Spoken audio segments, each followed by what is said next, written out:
J'ai fait un moyen-métrage documentaire, 52 minutes, qui s'appelle Madame le Pasteur. C'est un film que j'ai fait juste après mes études de cinéma, qui a été coproduit par France Télévisions.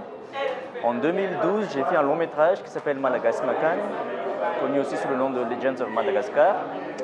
En 2017, j'ai fait un cours qui s'appelle Antananarivo Tikenau et nous sommes actuellement au 13e RFC à Tana. Et j'ai un film qui s'appelle Razana qui est en compétition ici actuellement. J'ai un parcours pas très typique. J'ai fait la sociologie avant de quitter Madagascar. J'ai quitté avec une maîtrise de sociologie.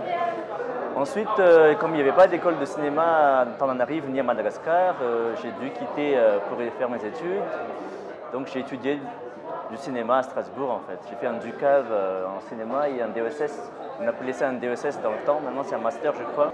Pendant que j'étudiais la sociologie, je voulais en fait parler de tas de choses que je voyais dans la rue à Madagascar.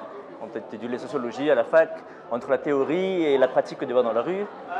Il y a des choses à raconter quoi. Je voulais parler de ça et mon premier projet était d'écrire en fait, de faire un bouquin. Mais très vite, je me suis ravisé parce que la culture des livres n'est pas encore très établie chez les Malgaches, vu qu'on vient d'une tradition orale. Et je me suis dit que peut-être que le cinéma passerait mieux pour ce que je veux faire. Et c'est ce qui m'a emmené dans les études de cinéma et documentaire en particulier. Après, une fois que j'ai commencé à étudier le cinéma, on n'a jamais été vraiment exposé au cinéma. Ici, on voit des films à la télé, tu vois.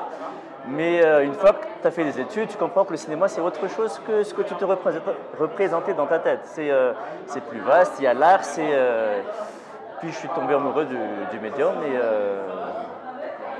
documentaire, fiction, pour moi, c'est kiff-kiff, quoi. Alors, je sais pas si tu en as entendu parler, mais on est seulement en train de mettre en place une loi que cette année. Une loi pour le cinéma, quoi. Et donc, du coup, avant ça, c'était le grand bordel, si on peut s'exprimer ainsi.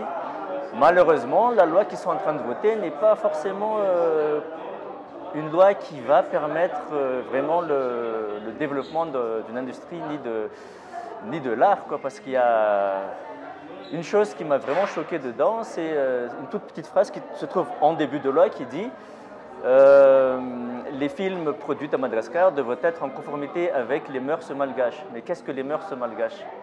Entre la ville qui est tout au nord, à Diego et à Tana, les gens pensent différemment, les cultures sont différentes, quoi.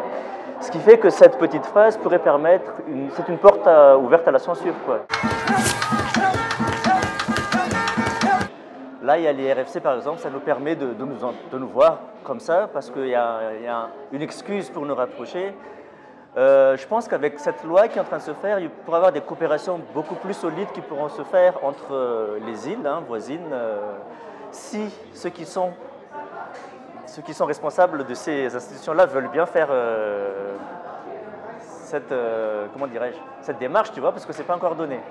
Par contre, j'ai l'impression, bon, mon problème c'est que je ne vis pas ici, je suis un peu éloigné, mais j'ai comme l'impression qu'entre les réalisateurs, il y a des rapprochements qui se font, il y a des discussions qui se mettent en place dans les festivals, que ce soit au FIFAI qui n'existe plus, mais à l'île Cour ou aux Comores chez Mohamed.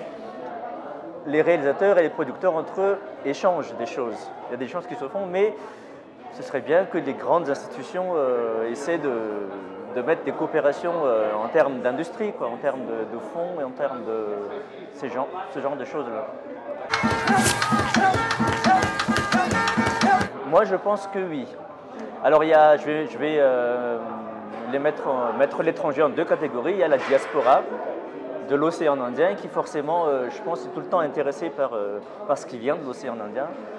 Quand mes films ont été projetés en festival, tu as une vague de diaspora qui vient parce qu'ils n'ont pas souvent accès à ce genre de contenu, tu vois.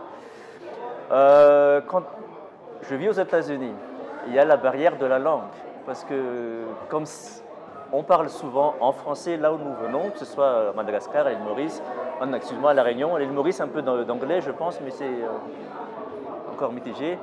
Aux Comores c'est le français. Il y a la barrière de la langue. Je pense pas que ce soit automatique, quoi. Il y a un travail à faire pour emmener ce contenu vers eux. Voilà ce que ouais, je pourrais dire ça comme ça. D'accord. Mais il n'y a pas... Ok. Mais c'est pas fermé, d'après toi? Non, non, c'est pas fermé, ils sont curieux, mais il faut que tu amènes le contenu devant eux. Entre tout ce qu'il y a sur Netflix et le contenu qu'ils doivent chercher, qu'ils ne trouvent pas, tu vois, ils ne vont pas chercher loin. Maintenant, si on arrive à avoir un contenu bien et qu'on arrive à pousser ce contenu vers ce public-là, je pense que c'est pas tous les Américains, mais il y a des gens très curieux, d'autres cultures, très cultivés, tu vois, mais il faut les chercher, ces gens-là. Il manque que cette plateforme soit mise en place parce que je pense qu'il y a beaucoup de gens qui sont preneurs, mais vraiment beaucoup.